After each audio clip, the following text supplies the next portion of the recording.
Once you've inserted images or illustrations into your documents, you can then manipulate them, move them around, have text wrap around them a certain way, maybe focus on a part of your image by cropping it. These are the things we're going to do as we continue working with our NO Media Campaign document here.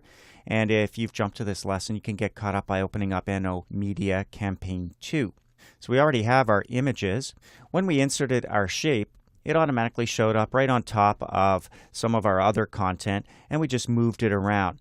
By clicking, you select the image, and you know it's selected by the handles that appear around the outside. Here's where we go to do things like size. Drag it around from the center to move it. And if we move this up into our paragraph, look what happens. We can't read. That's because of the text wrapping that's set by default in shapes that we draw.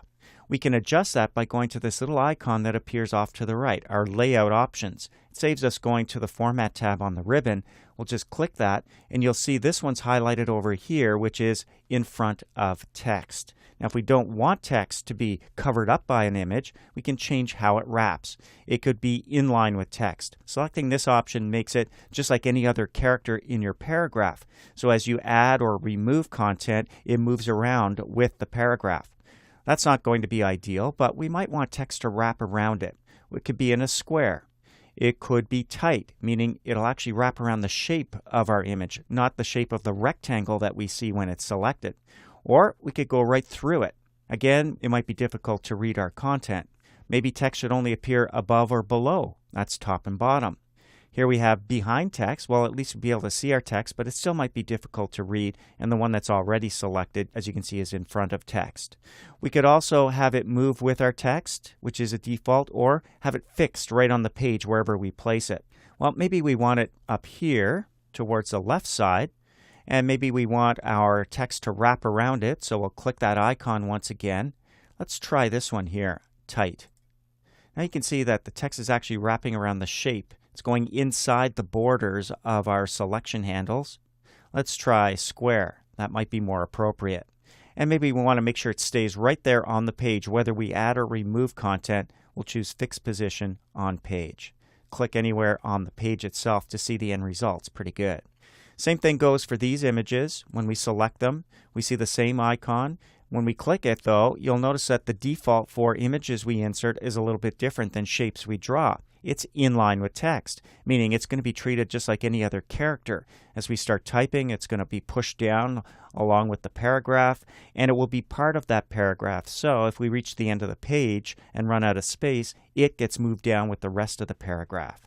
So if we wanted to, we could choose different text wrapping options just like we did for our shape. Let's go with square and fix it on the page. And let's go down now to our second graphic. And if we want to move this, as soon as we try to move it, again, we can't because it is being treated like text. So we go to our icon. We can choose a text wrapping option. I'm going to go with square again. Notice now that we have some text coming up from below. And now we can move this around, actually. You can see what's happening. We can move them both around. We can center when we see that guideline up here. We know it's going to be centered right there. Let's drag this one down. Centered as well. And notice the wrapping doesn't really work out well for these two graphics. So let's select one, the top one, and hold down your Shift key and select the second one. Now we can apply changes to both at the same time. We don't see the icon because we selected both, but we can go to the Format tab with our picture tools, and here's where we can choose things like the position for text wrapping, and this is a position on the page. You can see as we hover over them, a real-time preview. I don't think that's what we want. We want text wrapping, and in this case, we want it to be top and bottom. So let's select that.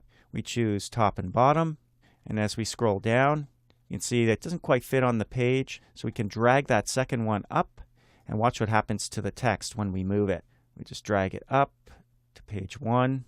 They're both still selected, and we'll release right about there after the first paragraph. Again, we might want to have it centered so when you see that guideline, release, and that looks a little bit better. At least it's on the page. So now we might want to do some things like change the size of the images so everything fits on one page and we're not losing that paragraph at the bottom.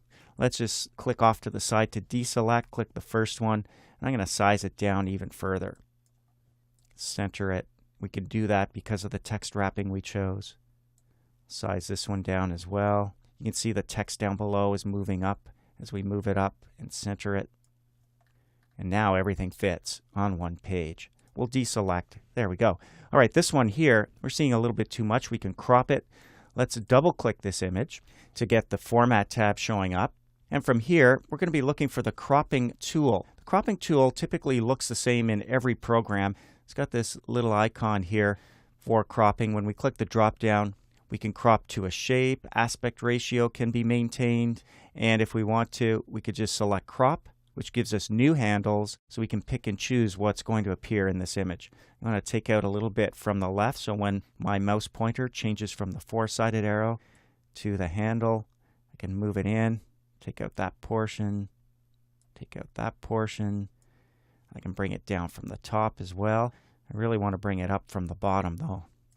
And when I have exactly what I want, all I have to do is click outside the image and it's been cropped. So that's not just sizing it, it's actually removing parts. Let's move this up a little bit higher, and now we have a good looking first page to our document. Of course, there's a lot more we can do with images in the way of design and special effects, and that's all coming up as we move through the upcoming movies in this chapter.